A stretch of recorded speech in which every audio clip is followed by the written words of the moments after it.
is Elizabeth Sullivan, and I'm going to do a demonstration that is a continuation of the watercolor background that I did in the last video. So, did you like that picture of me on my front porch framed with all those leaves? That's my front yard garden, and actually the leaves are okra, framed by okra. Here comes a cat. Uh-oh.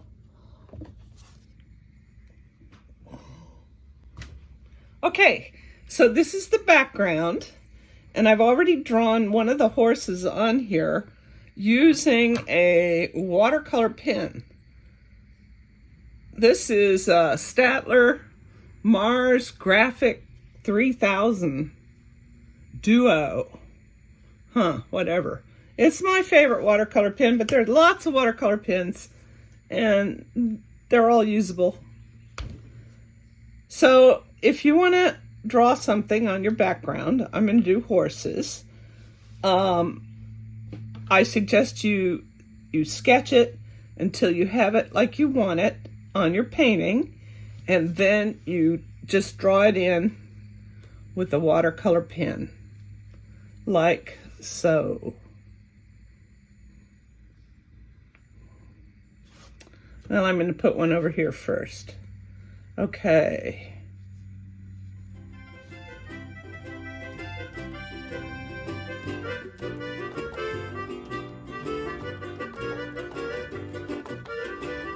Ears.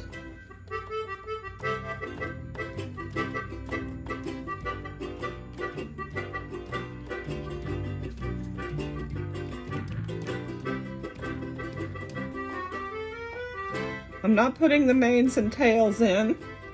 That'll be one of the last things.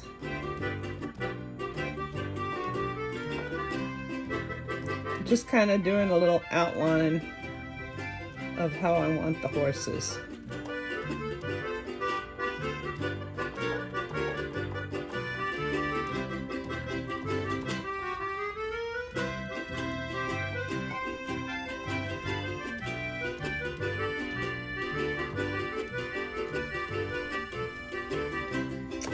And I've already got one horse already on here, so we're just gonna leave that. I'll put another one here.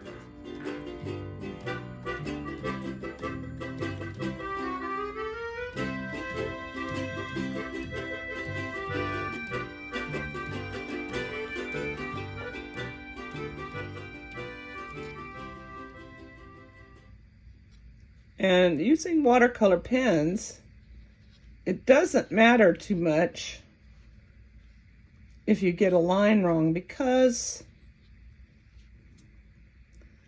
the pen mark will disintegrate with water. In other words, it'll melt into whatever paint you put on top of it. I'll show you that in a minute.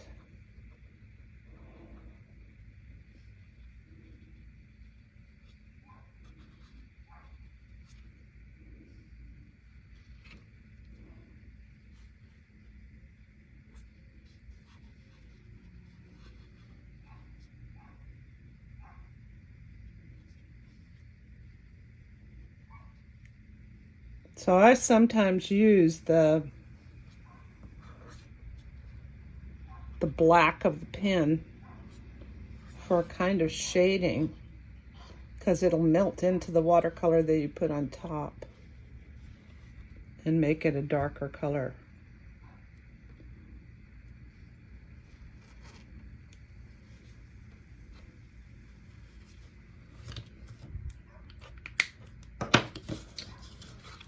So here, you can see barely on top of the background an outline of 3 horses.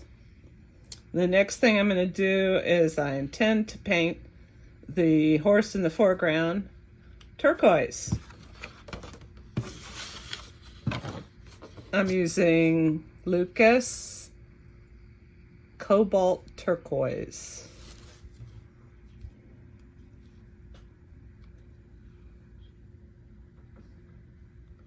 Just squeezing a little out on my palette. This is a very dense color.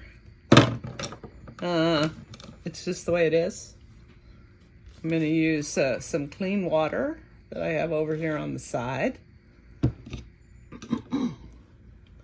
Take some of the turquoise on my brush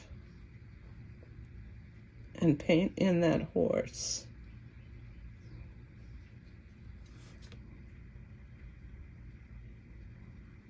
And I paint right over the pin marks that I used, because that watercolor pen will dissolve in water and will mix up with your paint. You'll see it do it in just a minute.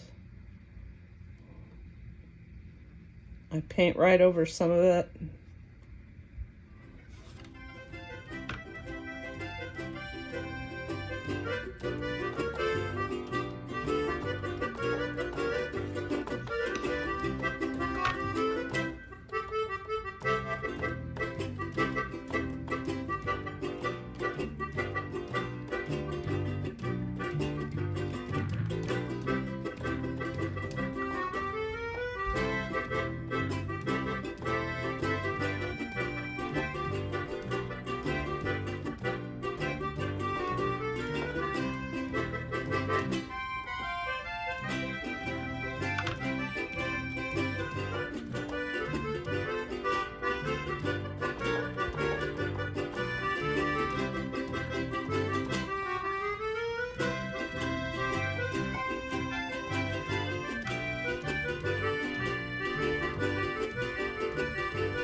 Now I'm going to do something that is kind of a trademark of my work, is I'm going to just kind of take a paintbrush that just has water in it, and I'm going to bring out some of the paint that's on the legs, and it kind of shows motion.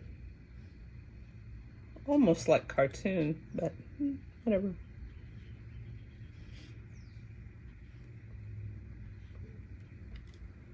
You can see the horses moving. You have to do this while the paint is wet. It won't work after it dries. So only do 2 legs at a time to make sure it doesn't dry.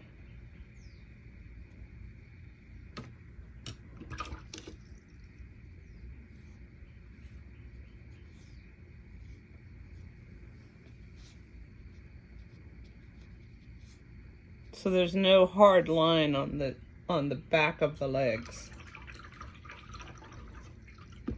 I'm not going to put the mane and tail in until I do the other 2 horses.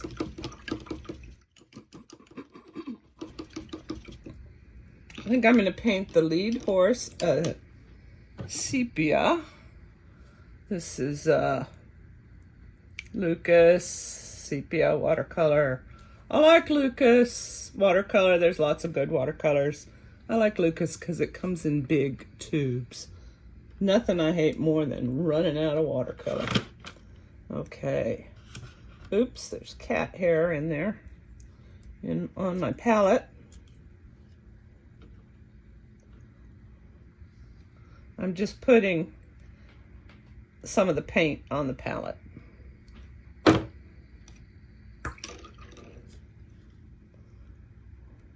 Dip the brush in water, same thing. It's a very dark color, but it looks good with the turquoise.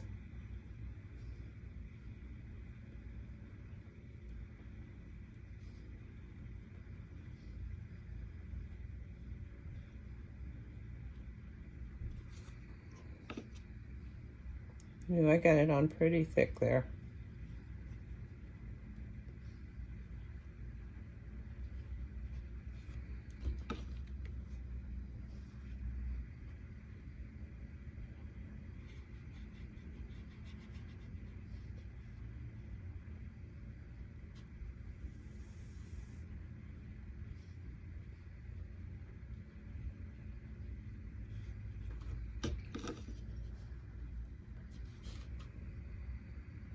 Now there's a lot of water on here, right next to that blue horse's face.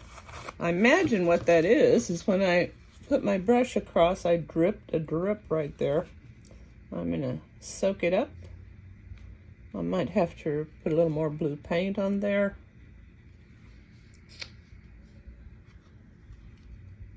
You can soak it up with a handy paper towel or a piece of toilet paper, whatever is around.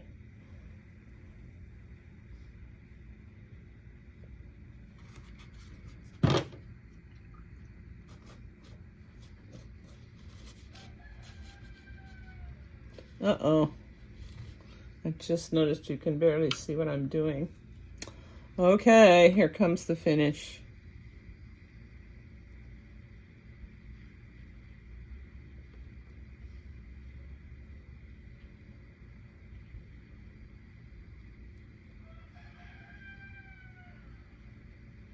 Okay, now I have that sepia horse on. And do the legs.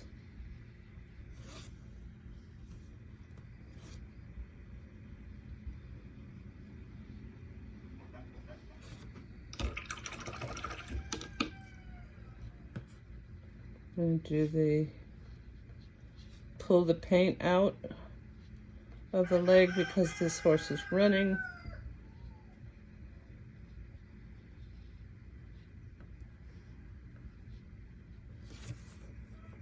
There you go, one sepia horse.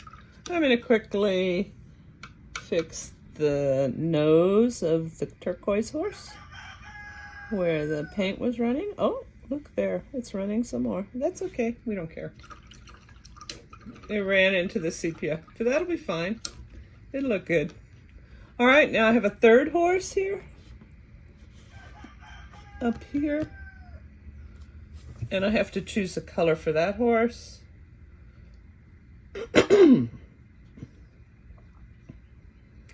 I don't know. I think I might make that one,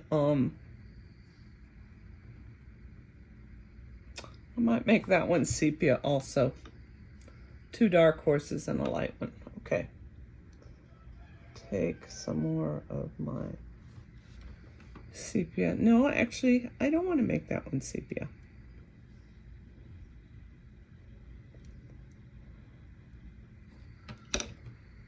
I'll make it some kind of orange color. Maybe the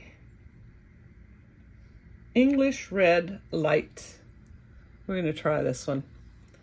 The reason I'm hesitating a little bit is because this color around it is English red light and it won't give a lot of contrast, but we'll put some black in there and it'll look okay.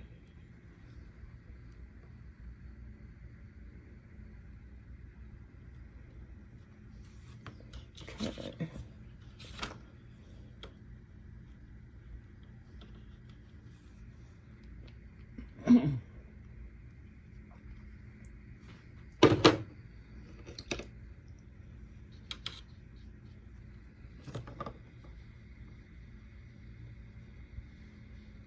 You see what I mean? It's very similar to the color that's already on the background, but with the black mane, and tail, it'll be fine.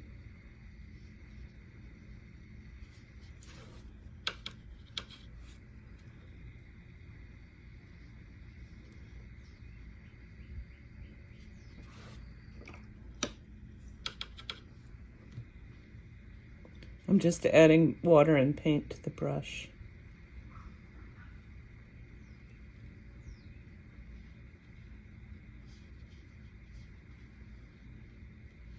There's a little cat hair in my brush. That's a hazard. A hazard of painting when you have pets.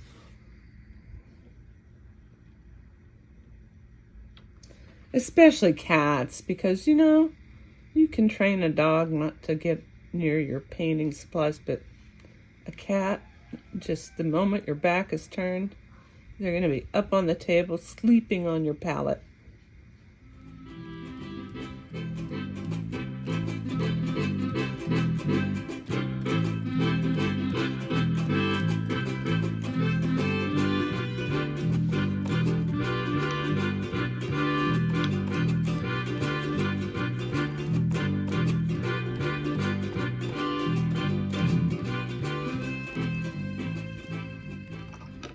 and pull the paint out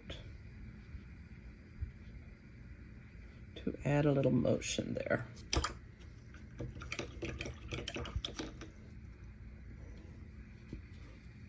Now I'm going to use some black.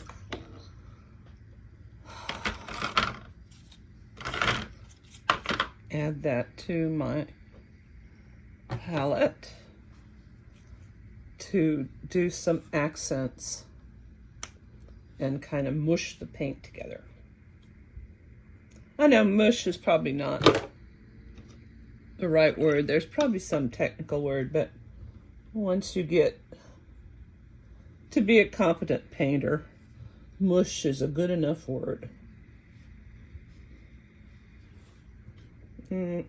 Cat hair.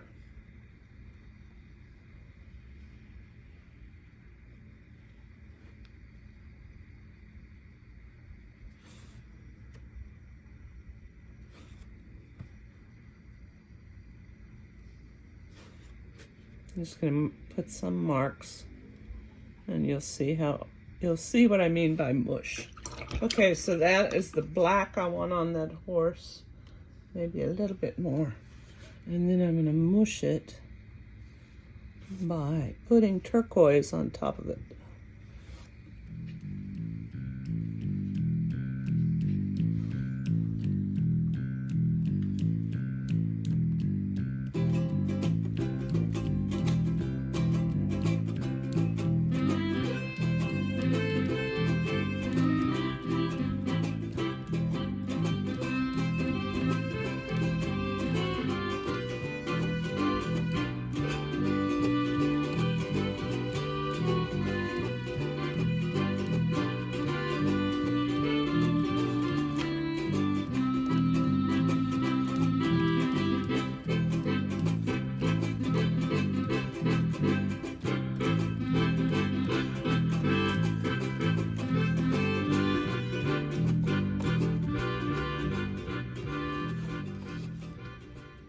Just adding a few lines. And eventually I want to put an eye in there, a black eye. Oops. Too big. So I just take a little piece of toilet paper. The mistake I made was the paint was too runny. It had too much water in it. We're going to fix it. Now I have to wait for that to dry or it'll just run all over the place.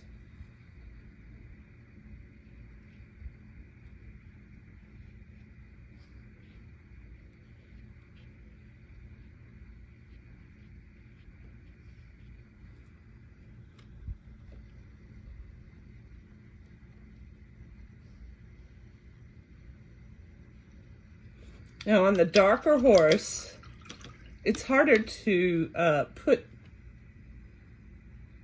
shadow in. So what I do with that is after I get the cat off the table,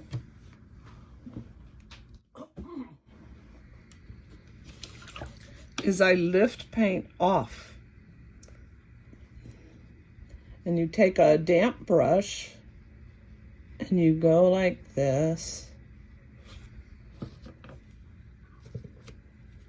taking the paint off.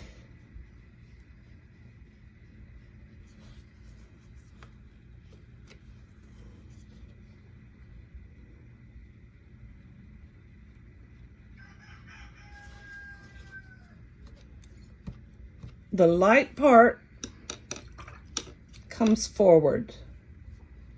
The dark part recedes.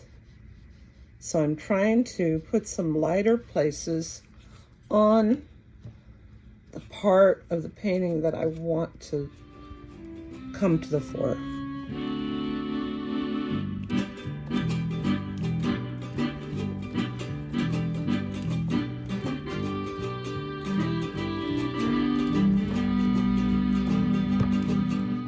His nose.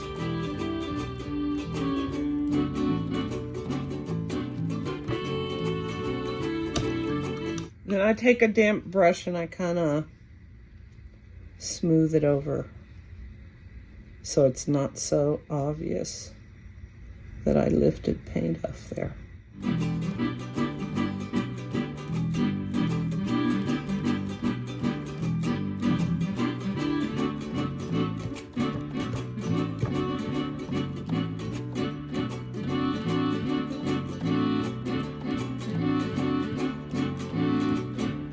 Okay.